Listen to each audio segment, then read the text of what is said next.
కాపరి లేని గొర్రెలు చెదిరిపోతాయి. కాబట్టి గొర్రెలకు కాపరి అవసరం.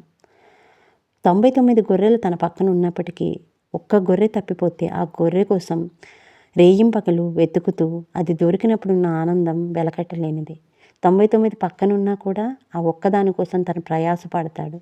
తన పైన దృష్టి ఉంచుతాడు.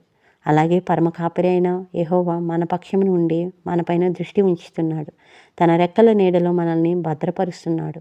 ఆయన మన పక్కన ఉన్నప్పుడు, మన కాపరిగా ఉన్నప్పుడు మనకి లేమి ఉండదు.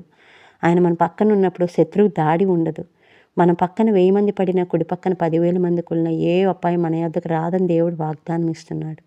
ఏ విషయంలో కూడా భయపడొద్దని చెప్తున్నాడు. ఎందుకంటే కాపరి పక్కనున్నప్పుడు మనం భయపడాల్సిన అవసరం లేదు. ఎందుకంటే మన పక్షమున యుద్ధం చేయవాడు యెహోవాయే. కాబట్టి ప్రతి విషయంలో ధైర్యం కలిగి మన కాపరి అయిన యెహోవా పక్షమున చూచినప్పుడు ఆయనే మన పైన దృష్టి ఉంచుతాడు.